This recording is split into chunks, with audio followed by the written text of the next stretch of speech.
The next talk is by Bobbilee, Hartman, and Wolff. It's called Fostering a Welcoming, Supportive, and Productive Environment for Junior Developers.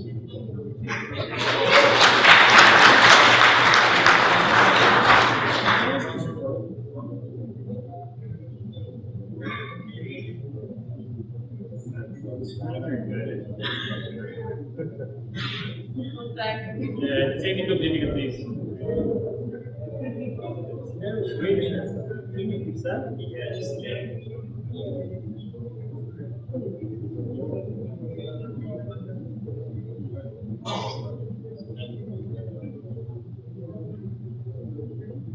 there we go. We're in business.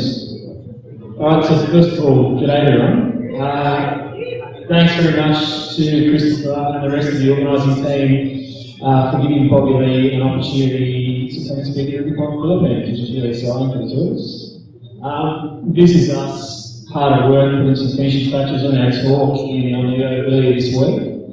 As you can see, one of us is totally relaxed about speaking at a conference for the first time, which is great. But we've also made sure to take a little bit of time out and enjoy the beautiful venue we've got at South Palms. We've also invented an awesome new drink called Bobbilee. So if you're interested in trying a Bobbilee, it's just like a margarita, with no triple step, no sugar, and some soda water added, and the attendant at the bar are very familiar with these right now. So if you're interested in trying one, please go ahead. So our talk is all about junior developers and how to create an environment where they can thrive and become productive and happy members of the team as quickly as possible. And it's a subject that's really close to our hearts, and it's one that we think is really important to talk about. So you might have noticed that there are two of us up here, which is a little bit unusual, but there are a couple of really good reasons why. Firstly, given my recent experience starting out as a junior and also Bobbilee's experience with mentoring developers through your work with the Block Bootcamp, which she'll tell you some more about very shortly, we figured it made sense for us to join forces to talk about a subject that we're both really passionate about. And we also want to show that becoming a successful developer shouldn't be and really isn't a solo endeavour. So in order to continually grow and develop both your technical and your non-technical skills, it's really important to be surrounded by a team that works together and is consistently supportive. And we think, or hope, that by presenting this talk together, we'll help try that point later. So before we dive in, it's probably a good idea to give you all some background as to who we are and why we wanted to talk about the subject. Bobby, go ahead. Hi, my name is Bobbilee. I have another name somewhere. And I work for a company called IR Health. It's based out of Boston, Massachusetts. And basically it's a new kind of primary care clinic that has, instead of just doctors and nurses there for you at the clinic, they also have health coaches. And it's a more relationship-based kind of clinic than you're probably used to. They also, or I'm on the engineering team there, so we work on the software that the patients talk to the doctors on, and the patients can see a very user-friendly medical record system, and all the communication that goes on between the doctors, health coaches, and nurses is all open communication. It's all there for the patient to see all the time. So I'm a Ruby on Rails developer. I've been doing that for about 4 years now. I work on Ember a little bit more now than probably. I also, like Dylan was saying, I mentor at a company called Wolff. It's an online web development bootcamp school. They have a front-end course and a back-end course, and I work with students all online, and it's people from all over the world. It's been a really cool experience, and if you want to know more about it, you can see. I also play something called Rails Camp USA. If you've ever heard of Rails Camps, they are based out of Australia. They've been doing them for years, but I decided, let's do some more on the West Coast in the United States. So I've done 2 of them. This year's my 3rd one in Denver. And it's basically a unplugged retreat, so no internet, just off reception. And everyone is like a side project, or just, they can come and play in the woods, go hiking, swimming, just kind of a relaxed environment, just like a conference, but a little bit more unconference related. And yeah, that's the background. My experience is starting out. I wasn't a junior too long ago, And I didn't feel as if at the first couple jobs, you know, in meetings I wasn't that involved. You'd be meeting your clients and people wouldn't really look at me for my opinion on something. So I always felt like, you know, there's gotta be, I don't know, there's a different way to treat people when they're becoming, you know, newer engineers. And I get that, you know, they're new and they might not have a lot to say, but involving them more is something that now those companies have learned from their experience. Kind of along with that, I felt as if it wasn't okay to make mistakes very much or ask questions. So there's just a lot of, you know, imposter syndrome there that, and you know, kind of everyone again in those mistakes. And also these places that I worked in the beginning stages, they never had juniors before, so it was just kind of a new experience for all of us. And now, at my new company, I feel like they've given me a lot of responsibility. They let me take tasks on, maybe too difficult for me, and it's just kind of an open, free culture for you to, yeah, kind of like test things out, kind of a sandbox place, and everyone is very supportive of that, and gives me a lot of responsibility. Cool. Yeah, so g'day again, everyone. I'm Dylan, and I'm from Melbourne, Australia. I currently work at Icelab, where I've been since September 2015. And that's been my first role as a developer since I started learning to code back in November 2014. I've wanted to travel long term for many years, so I feel really lucky to have found a company such as Icelab, which has got a great openness toward working remotely. So after I started at Icelab back at the end of 2015, I spent the first 3 months working in the office with the team in Melbourne. And then in January last year, I sold all of my things in Australia. And since then, I've been working and travelling full time and working remotely, which has been, you know, as a junior, it's been a really tough experience. But I think having experienced both working on site and in an office with the rest of the team, and also having worked remotely for more than 12 months now, I'm going to put some valuable insights about what it's like to be a junior in your first role. So, just to give you a bit of background on my own experience of starting out. So, at the time I started at Icelab, I was the most junior developer they had ever hired. So, it was really uncharted territory for both the company and myself. I was thrown into the deep end really early on, so I think within about my first week, I was given a feature to work on my own, and I found it becoming pretty difficult, to be honest. I didn't have a dedicated mentor as such that I could go to, so I think perhaps as a result of that, you know, I spent a lot of time struggling through problems on my own. I think because, you know, firstly because I wanted to prove that I was able to solve a problem on my own, but secondly because, you know, I didn't want to feel that I was interrupting someone, and, you know, I hadn't yet learned when I should be asking questions. So, you know, how long should I struggle on something by myself before I probably end up and ask for some help?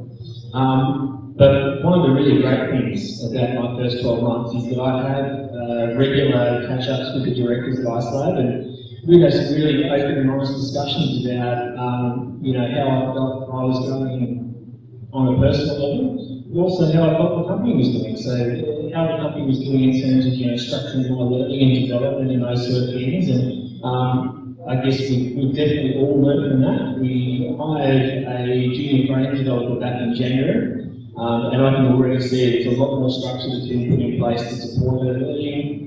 She's got a couple of dedicated mentors that she's rotating between, so she doesn't feel like, yeah, she's interrupting anybody, and she knows that these people are expecting her to come and ask questions. So, you know, while my sort of first year can go a little bit more smoothly, it's really awesome. It's, you know, I can't get across just how pleased I am to see that my feedback is taken on board to improve things for the next year that we're bringing to the company. So I guess to get into a bit of that talk, the first thing we want to talk about is why it's important to create a great environment for juniors, and indeed why we need to attract them into the industry in the first place. So we all know that the web development industry is exploding, but I think it's interesting to have some numbers to quantify this a little bit. So these are figures from the US Bureau of Labor Statistics, and they're a couple of years old, but their projected rate of growth for web dev jobs in the 10 years to 2024 was 27%, which is, at the time this data was put together, equates to around 40,000 new jobs in the US alone.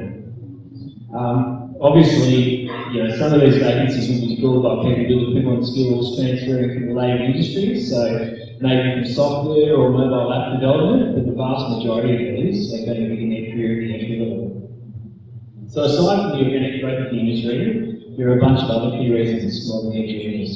So the first is that the experienced people obviously are able to level up relatively quickly, so juniors become mids and mids become seniors. And they then potentially move on to other non-dev roles, such as management, or perhaps stay in their own dev shop, which of course then creates a skill vacuum that needs to be backfilled with some new talent. Another reason obviously is that people live industry in Thailand, so whether that's because they're doing that or they just want to pursue another career they're passionate about. And one of the quotes that really stood out to me in one of the interviews we did is this one from a company director. So his philosophy is the best way to grow a company is like a pyramid, which is from the bottom, and obviously to do this requires the constant injection of fresh talent. And while the barrier to entry in our industry can be relatively low, it is still highly skilled work, and it takes time for a new developer to grow to become a productive member of the team. So it's important that this process of drawing in new talent is something that's that's constantly occurring. So, taking on and developing a junior is a lot of work, particularly for a company doing so for the first time. And I think unfortunately not all companies are equipped to do it. But if a company doesn't make the commitment to take on juniors, we think there can be some pretty significant consequences. So the first is that obviously if you limit yourself to only hiring established developers, you narrow the talent funnel considerably. You hamper efforts at increasing diversity, which is something that's really important.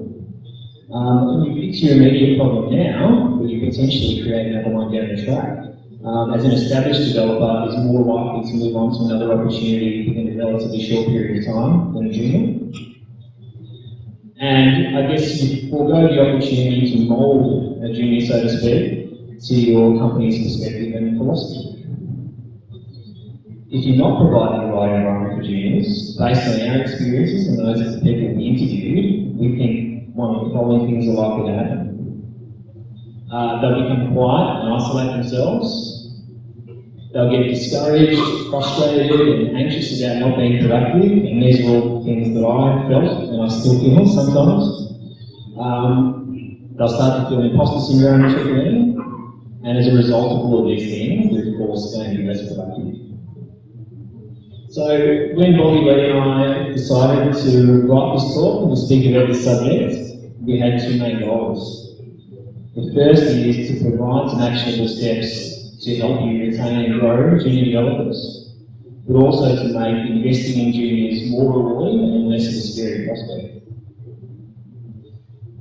And while we both had our own experiences to draw on, we thought why not cast the net a little bit wider and get some input from a bunch of other people all in various stages in their careers. So we interviewed some current juniors, seniors who've had some experience working with and mentoring juniors, and also business owners and directors who had a hand in deciding whether or not to hire juniors in the first place. And to take you through what we found out, I'll hand you back over to Bobbilee. Okay, so we're going to go over a few categories of things, so you can organize it like that. Culture. So basically the whole team kind of needs to be on board. If you have a lot of remote engineers, or you have a lot of seniors that are meetings a lot, or just people that in general like to unplug a little bit of the office and kind of hide away and have that happen, that's totally okay. But it's not the best space for bringing on newer engineers and newer people on your team. Just kind of making sure you communicate very well and prepare your team before you bring them on. Like I was kind of saying before, making mistakes is okay. Just making, communicating that, just kind of showing that, and being honest in your feedback, and just being real with people, and just making sure that they know that it's okay. Just try things out. It's fine if you fail, but what do you do to help you? Just making sure they know that. Kind of with remote engineers or people hiding away, you want people to be more in these, your people spaces a little bit. Not in a bad way, but just being proactively checking in. Let's say they're kind of isolating themselves, which could happen because they're the very nice impression you have. Just proactively checking in, just you see them struggling for a while, just kind of go ask them, it's okay, I can, what's up, or what's going on? So just kind of being consistent with that and making sure they know that you're here to support them and they are worth your time and they aren't just there because you want them there, so just make it feel like that. And when I was learning, I always felt like teenagers are superheroes. I still do, but it's nice during some meetings when people share struggles that they went through, so I can see no matter what level you are, you'll all be learning and struggling with things, and I think it's really good to share that and be honest, and not always afraid of the struggles that you have, because it's cool when you see that when you're a little bit further in your career. Kind of an action with that is to maybe share during a retro, during a meeting with some sorter, stand up, say, hey guys, I struggled with this really interesting problem yesterday, and maybe I'll just share it with anybody or share it with anyone to show you how to solve it. And this is kind of overall culture, but just kind of sharing interests outside of work. I've looked at places where people don't really talk about that, or they don't support people when they are doing other things. I have a lot of teammates right now, or coworkers that are in bands, and we go see them sometimes, stuff like that. Just kind of talking about things outside of work and just making it a little bit more relaxed is kind of a cool way to foster a good environment as well. And then something very, very important that we learned in all the interviews we did, and from my experience now at the company, just being very open and honest culture. During retros, which we have every 2 weeks after a sprint of some sort, we talk about how things are going. For example, we're learning Hamper right now at my company. It's not that easy for me, and I was always embarrassed about it for the first couple weeks. And so in my last retro, I was honest and just said, this is not easy, and I'm not feel bad. Everyone was saying, don't worry, oh my gosh, this took us way long to understand that, or we're transferring backbone to member, and I don't even know backbone, so it's like pretty overwhelming that everyone was really, really respectful and, honestly just said, don't worry. So that can come from those kind of conversations when an open culture overall. Okay, responsibility next category. So kind of like at RubyConf, I was saying from the interviews, giving these people, a task and just ownership of the discrete feature from the start to the end, even if it's really impossible for them. I know it might be too advanced. Giving them that responsibility to just see it out, and even if they have to care, asking them questions, it's okay. Just allowing them to feel like they have ownership of something will really foster their growth. Kind of along with that, meetings, stand-ups, and making meetings. We learned that in some of our interviews that once they started to allow them that kind of responsibility, they really felt like people deserved to be there, and they were just a part of the team with everyone else, even if their level of understanding things was a little bit lower than others. Okay, representing at company meetups, or representing your company at meetups and at conferences, I think is very important, and also the fact supporting them and following things that they're doing outside of work. I've had places where no one cared that I would go to a meetup and bring back a bunch of information, but I've had places too where they go there and they support me and they watch me and stuff like that. So I think it's important to allow them to do that and encourage them to do these things, but also support them along the way. Another category is support. So caring, I think, is important. But we also understand that caring too much is detrimental to their learning as well. So making sure we're not caring so often that they aren't taking ownership of it at all, and they're not really learning, they're very overwhelmed. I've had places where parents can be very, very overwhelming at the end of the day. Where I'm trying to type and learn it and listen to you and respond in time, and it's just to be like an overwhelming experience, especially when you're new. So just make sure you encourage caring and you're switching up pairing people, not always pairing these people with the same mentors or the same instructors, if you will. And not everybody is the best teacher, so it's okay if they're a great senior, they're a great developer, but sometimes switching people up and around will fit a little more comfortably with different people. Don't let them isolate themselves. So like Dylan was saying, a lot of times when you're newer, you have a lot of questions and you're overwhelmed, and you kind of just want to sit in the corner and not be honest about how confused you are with certain things. So just don't allow that to happen. And then training budget and conference budget, I think is very important. They're representing your company and they're bringing the knowledge back to your company no matter what. So even if they go and it's too advanced for them, let's say that happens. But at least they come back with a lot of questions and a lot of new ideas. They'll see something like, hey, we talked about this new thing and it was very interesting. I didn't get it that much, but we're going to just talk about it and bring something back. And I think it's very valuable to allow that and encourage that. This is something kind of personal to me that I've proactively started at my company. So we're a product company, so I set up kind of 2 different meetings that happen bi-weekly, and one's with the product manager and one is with a senior engineer.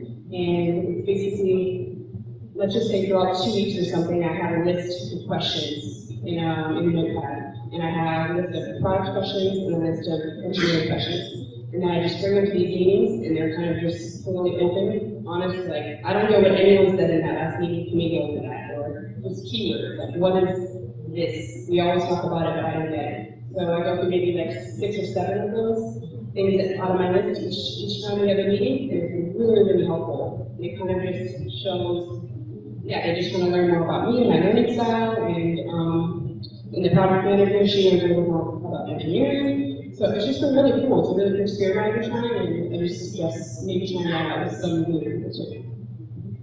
And then lastly with this category, keeping them focused on their growth. So meaning not allowing them to sit there and compare themselves to everyone around them. That can really detriment their learning and slow them down. It happened to me a lot when I was first starting. And so I just want to, if you feel that people are doing that, just kind of see that and notice, hey, don't worry, they have so many more years of experience than you. You might know more about another subject that they haven't read about yet, or there's so many things that you can get overwhelmed with. So the last thing you want to be doing is comparing yourself to others. So something that you want to do.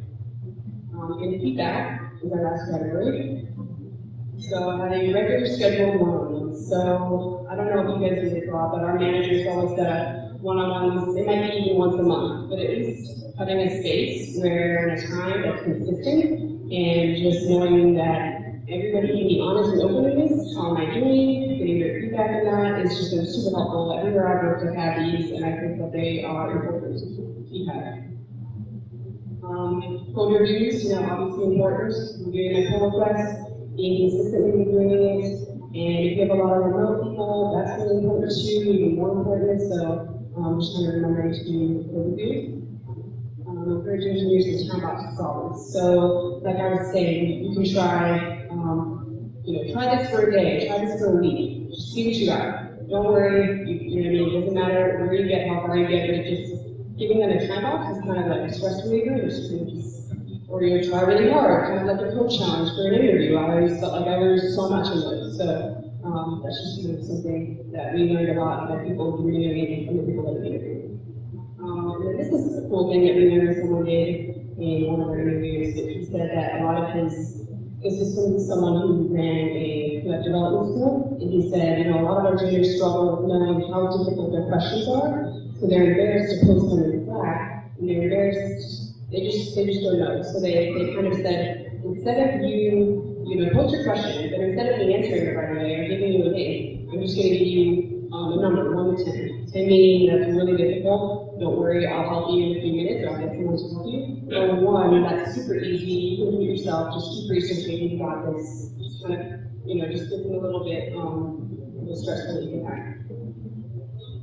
Okay, so to sum it up, overall, cultivating the right culture is very important.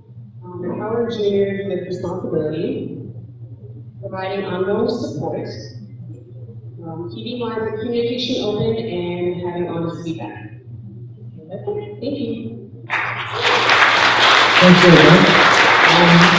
So just in the last slide, we uploaded our slides just in case anyone is interested in downloading and taking it back to your team and anything like that. So that's the top link. Obviously, as you mentioned, this is our first time speaking at a conference. We'd like to do it again. We'd like to get better at it. So I put together a really quick, like a 2-minute survey there. So if anyone's got some time to run through that, I'd really appreciate it. There's only like 5 or 6 questions, and even if you just answer a couple of questions, we both really appreciate it. And then underneath that, our Twitter handles. So if you've got any questions for us that you don't get a chance to ask us for the rest of the conference.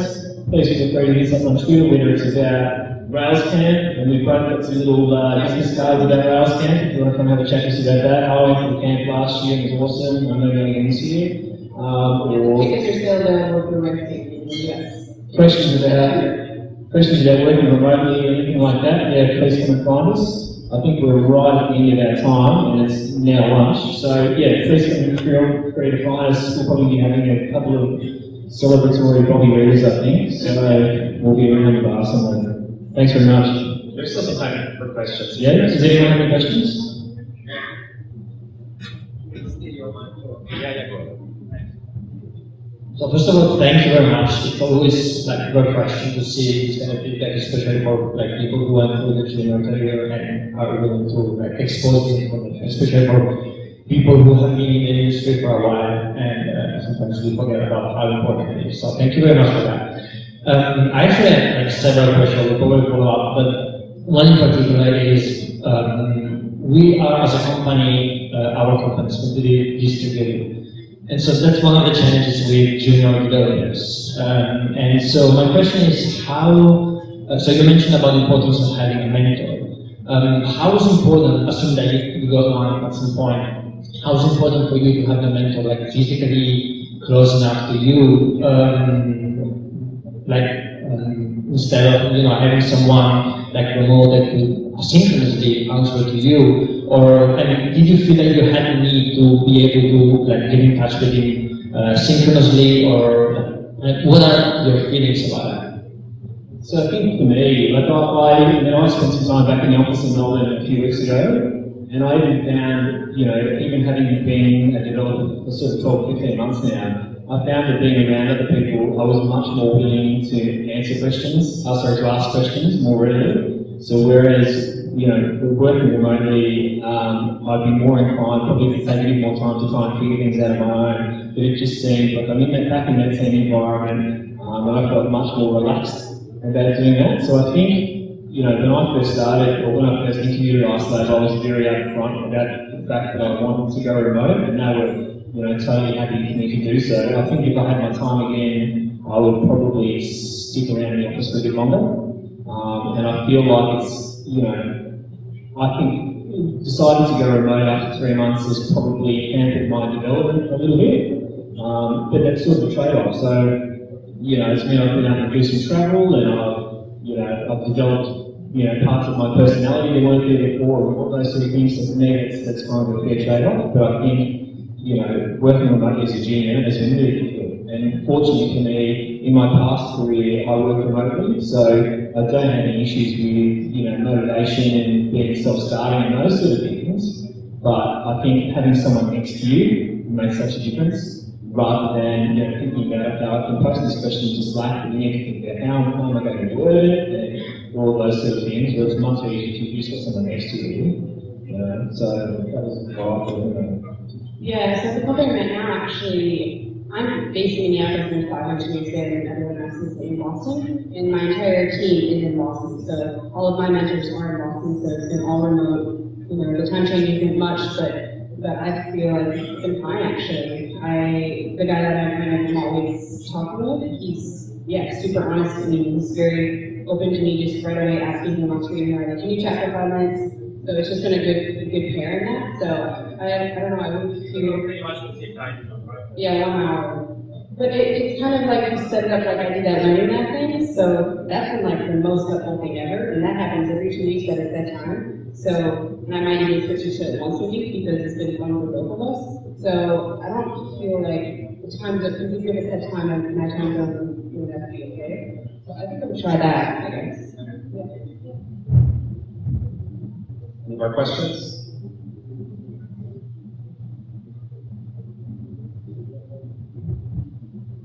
Hi, good morning. I'm Mary. Hi.